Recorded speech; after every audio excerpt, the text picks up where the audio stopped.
What makes a human human? A look at Mowgli with AMNH curator Ashley Hammond. Up next on Science Goes to the Movies.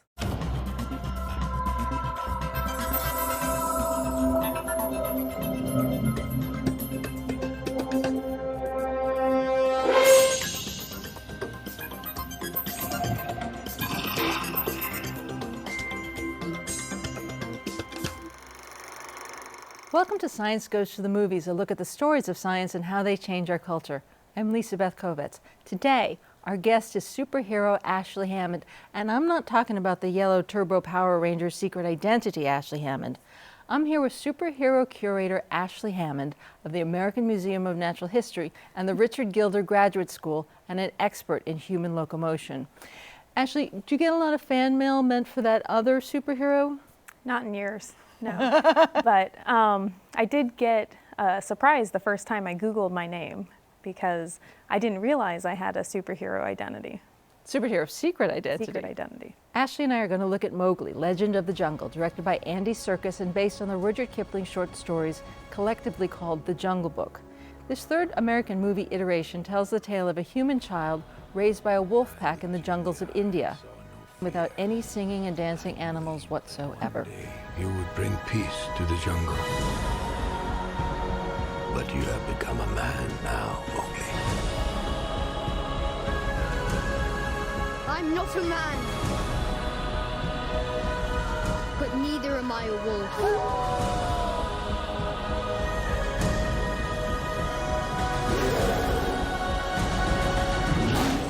In the movie, running with the wolf pack is one of the first challenges Mowgli faces, and that poor kid is one of the slowest things on four legs. Dr. Hammond, if we can't keep up with the wolves, why stand up at all? Well, that's a good question. It's something that we are still trying to work through scientifically. In order to really figure out why we became bipedal, we need to piece together the earliest fossil record for the human lineage. And unfortunately, this is a really tough time period paleontologically. There's just not many fossils from that time period. It's just a matter of getting people like me out there on the ground and finding more fossils. Go be a superhero and get us some fossil records so we know. Actually, this is a fiction about a young boy who needs to run fast on four legs in order to stay in the jungle. How does that interface with some of the actual work that you're doing? Well, I actually study how people move and how our ancestors moved based on their anatomy. And so watching this movie was actually quite fun because they had to have the main character, Mowgli, run around on all fours.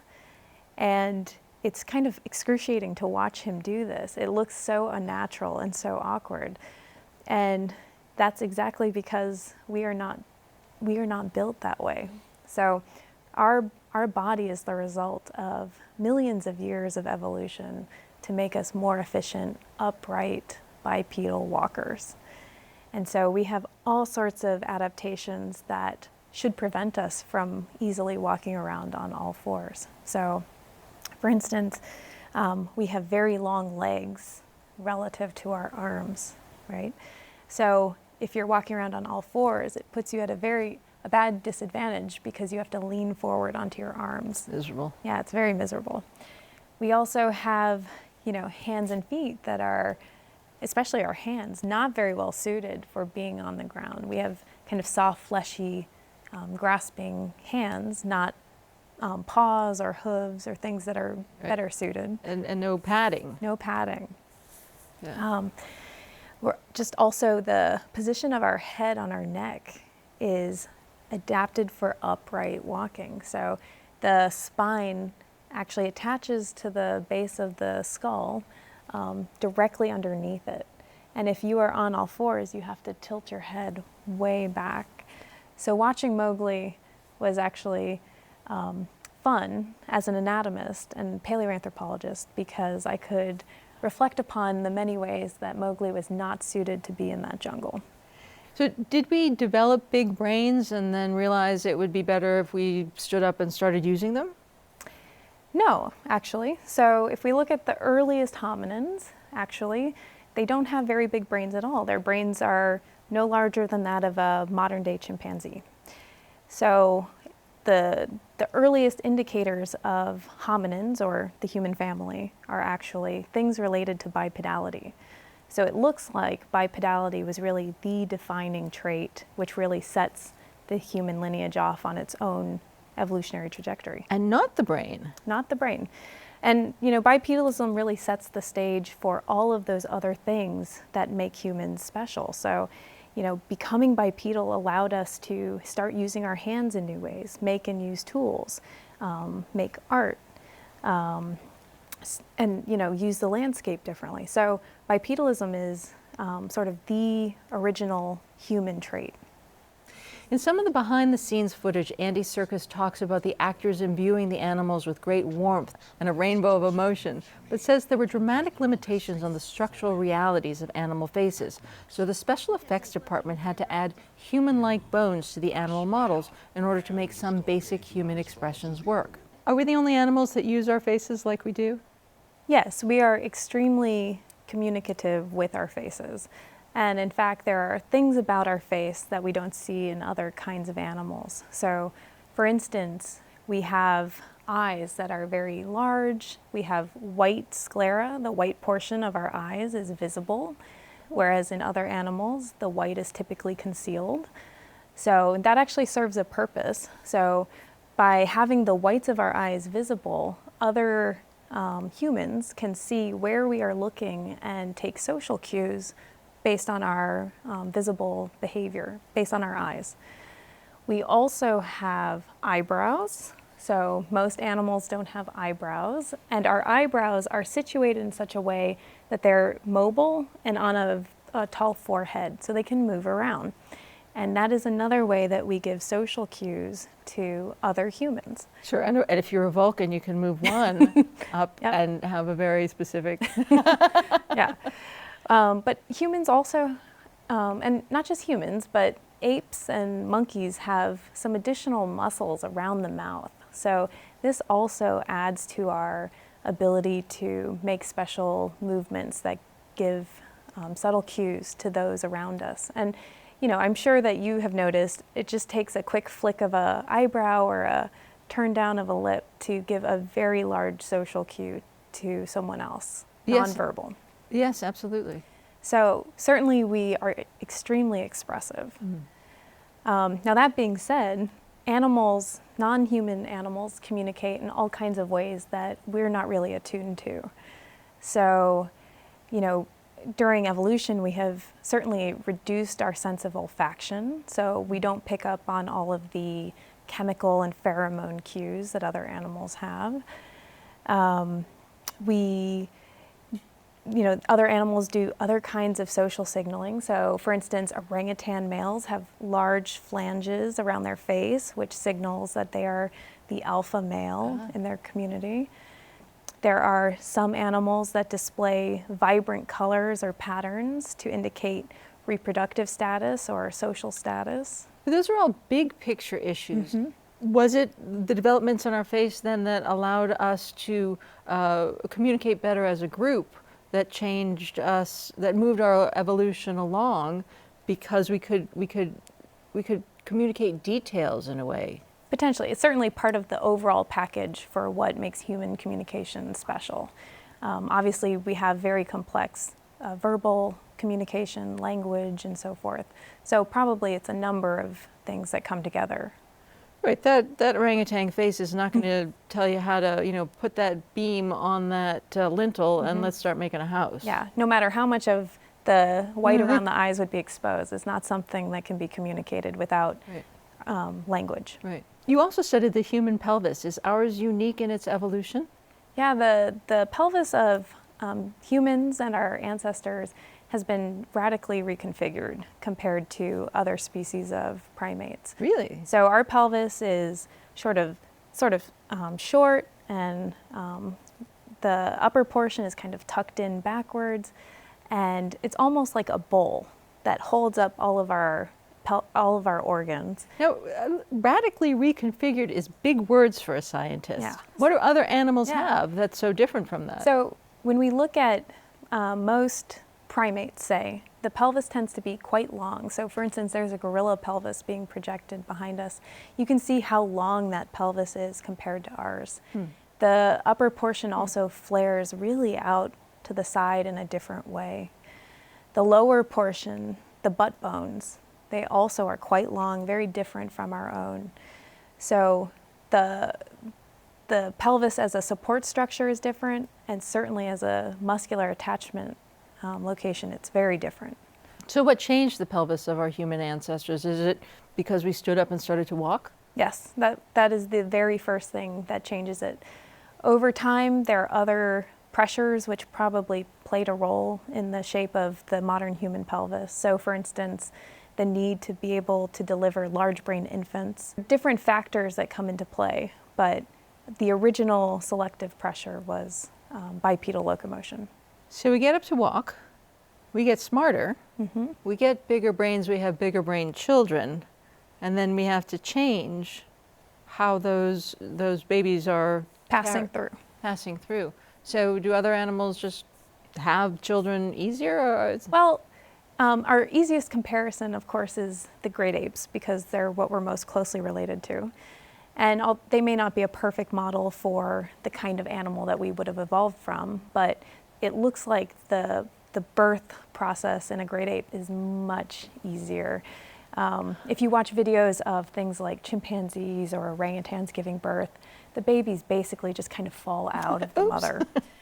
She kind of sneezes and there's a baby. It's not the same situation that we see with human birth. Yeah. Human birth is so difficult, so long and labored that it typically worldwide requires some kind of assistance from community members. Right, but the brain is worth it. Yep, The brain is worth it. In the 1967 Singing and Dancing Because Everything is Beautiful version of The Jungle Book, Mowgli leaves the jungle because of sex. He sees a classic Disney sexed-up version of a coquettish little girl and follows her into the man village to take his place because of some unspoken communication that passed between Mowgli and the girl. But in real life, as humans evolved, did we gain or lose the ability to communicate sexual desire? Well, things have changed a bit, particularly for female humans. So female humans no longer display that they are fertile or sexually receptive in the same way that other primates do. So we have cryptic ovulation. People around us do not know when we are fertile. That's very different from most, many monkeys and most great apes as well, where when a female in the group is ovulating or fertile, there are very pronounced external signs. So there's something called a perineal swelling, and it's the region around the vulva and the anus, and it swells up full of fluid, and it becomes very enlarged and often colorful. So this baboon does not walk around with that all the time. No, this monkey doesn't always have this swelling. It's really tied to when she is sexually receptive or fertile. That would not and then work it goes for down. us. That would it would be a terrible thing to have. Everyone would know when you're fertile. You'd have to have multiple pairs of pants because you'd have normal days and then fertile days. So I'm relieved that this is not something we have. I have to go normal through. days and ate too much ice cream days, which is not the same thing. But men they're not able to conceal their sexual interest in quite the same way that females are. Right. So is that developmental, or is that just the nature of? it's just the nature. That's just the cut of your trousers. Yeah. Yeah. In earlier versions of Kipling's stories, when Mowgli enters the man village, he is where he belongs and the movie is over. In Andy Serkis' version of the story, Mowgli gets dragged into the man village against his will, where he's kept in a cage and he snarls and snaps at his captors like an animal. Mowgli is a human. He has all the parts and evolutionary DNA to be a man, but something is missing. Ashley, in real life, what are the hurdles for children who are not integrated into human life early on? The hurdles are pretty profound, actually. So we have these stories such as Mowgli or folklore about children who are raised in the forest by wild animals. And for the most part, those are always unsubstantiated stories. But the stories that we do have, documented stories, are of children who are neglected from a very young age, often the result of very profound child abuse, where they are very socially isolated. So the most famous case is the one that's being shown behind me, Jeannie. She was a child who, from the time she was born until she was about 13, was completely socially isolated by her family. No one spoke to her, barely would feed her, no interactions at all. And so when she was taken into custody, she was unable to speak. She had a very, very low IQ, an infant's level IQ, and she never really recovered. She was never able to acquire a first primary language or even care for herself. This was in the 1970s? She was born in the late 50s and discovered when she was about 13. So what makes us human is also other humans. Yes. In the movies, we like the story, and in the movies we make it a singing and dancing bear. But the reality of a feral child is really quite heartbreaking. Yes. Yes, and it would be very hard to overcome being socially isolated from other humans and then reintegrated into society. Almost impossible. Right. No sweet little girl winking at you is going to make you into a human. No. Do humans have a lot of behaviors with no biological explanation, things that we can only learn from other humans? Oh, yeah. Most of the things that we do defy biological explanation. I could list any number of things. So, organized sports. Why do people play rugby? Why do people build natural history museums and fill them full of artifacts and skeletons of animals? Why do we carve pumpkins at Halloween? Dancing to salsa music. The list goes on and on. The things that we do is they're very odd biologically. They often do not serve any immediate apparent purpose, but often they're related to some kind of social cohesion or reinforcing your relationships with other humans. Is that something that is unique to humans, the non-biological desire to do something, We see it in some other animals. Social animals play and do various things, but never to the extent that we see in humans. Humans are a little unusual in that regard. They don't have the kind of free time that we got. That's true. In spite of the reality, from Princess Mononoke to Tarzan to Romulus and Remus, humans love the story of feral children brought up in the wild world of animals. In the movies, that jungle upbringing makes them more powerful, more sensitive, more natural. In real life, did we lose something in evolution? Well, we lost things and we gained things, certainly. So, for instance, I am not very good at climbing trees.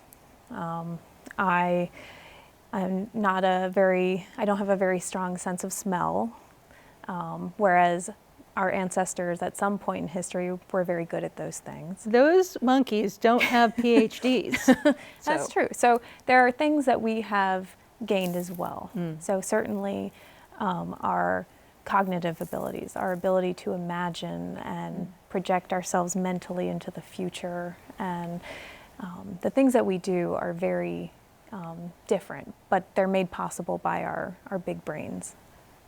Are they made possible by the losses of that ferocious, feral, do you think? Potentially. There are some ideas that humans have essentially self-domesticated, and by being friendly and having a community structure, that has facilitated much of our growth as a species. Are humans then so very different from other animals? We are quite different, but at the end of the day, of course, we are animals. But we are a very different kind of animal. We do all of those unusual things that I mentioned before. Ranker, an online polling website devoted to all kinds of public opinions, came out with a list of best fictional cavemen. 8 of the top 10 were characters from the Flintstones. 1 was a Muppet. None of them are from any works created before 1920. And those early pop culture references to Neanderthals were very negative, like H.G. Wells' 1921 short story The Grizzly Folk.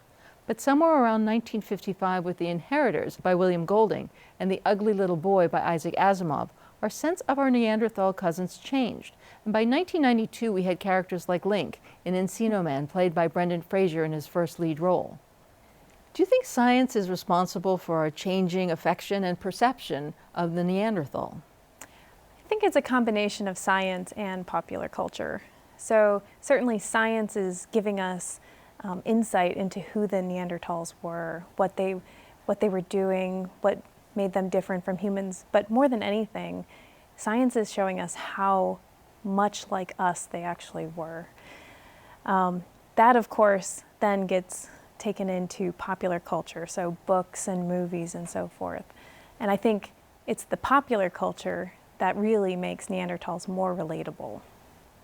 Do you think when we talk about cavemen, are we talking about Neanderthals? Thank you for the pronunciation.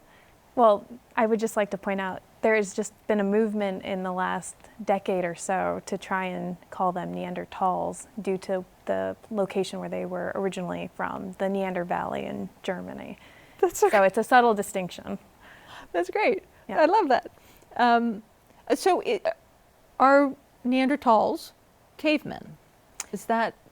Sure, and most of the sites where Neanderthal fossils are found are actually these cave sites. So they certainly were inhabiting caves in Europe. That seems to be their preferred location to be, actually. Are we part Neanderthal? Yes, well, many of us are part Neanderthal. So anyone who has ancestry from Europe, North Africa, Asia, and even the Americas has some Neanderthal in their genome. And we know this based on work that's been going on for the last couple decades. So humans have had their genome sequenced, and then from fossils, actually, Neanderthal genetic material has been extracted. And we have, as of 2013, a complete Neanderthal genome. And we know now that actually anyone whose ancestry is not sub-Saharan Africa, that they have some Neanderthal in their DNA, about 2% for many people. And so this is the result actually of interbreeding between the two species, and on multiple occasions. And in the scientific community, was that like a soap opera reveal that, Yeah. that because we're talking about the sexual habits of our ancestors, was that a big deal? Yeah, no, it definitely changed our perception of the two species. Like the Mowgli character or the Tarzan trope, these new fictional visions of the Neanderthal feature a character with raw, wild strengths. For those of us with Neanderthal DNA, is there an advantage? We're still figuring that out. So there seems to be that Neanderthal genes that are in humans often relate to the keratin protein. So this is a protein that's found in hair and nails. So potentially it gives us some kind of advantage in terms of that, but we're still working that out. There are a number of researchers that are working on how Neanderthal genes might be enhancing our immune response, actually. Really? Mm-hmm. Really? Well, that feeds into the trope that the wild are tougher. Yes, but let's not give early modern humans the short end of the stick. They were really tough people too. And we won. Yep. Well, we are the only ones who have survived, yes. If you were to bring a friend to the Museum of Natural History, where should they go? What should they see? Well, after watching Mowgli, the first exhibit they should go to is the Hall of Human Origins, of course. But the Natural History Museum is a spectacular museum. We have just incredible exhibits spanning all of, vertebrate evolution. So the whole museum you should go see, of course. But I would start with Hall of Human Origins. Really? And in the Hall of Human Origins, what would you look at first? Well, we have a really beautiful reconstruction of a Neanderthal, actually. And that's one of the very first things that you will see when you walk in. So I recommend going to see that first. You can compare a Neanderthal's anatomy with that of our own, and perhaps even see a few bits and pieces that remind you of your own, since we are 2% Neanderthal, most of us.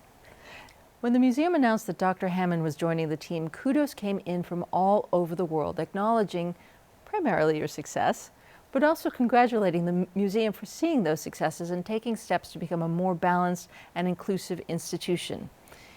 Do you have any advice for any young scientist or young woman moving into an alpha male field? Yes, and I certainly, as a paleoanthropologist, I am certainly a female in an alpha male field, and I also work in Africa, which is in field research, which is challenging. So I understand the need to foster and promote diversity. My best advice for young women in the field now is to just try and stick with it, persevere. Times are really changing now, and we are a much more inclusive community, and it's getting easier, but it just takes more of us in the field to help support others like us. So that's my advice, persevere. Thank you so much for spending time with us. Yeah, thank you.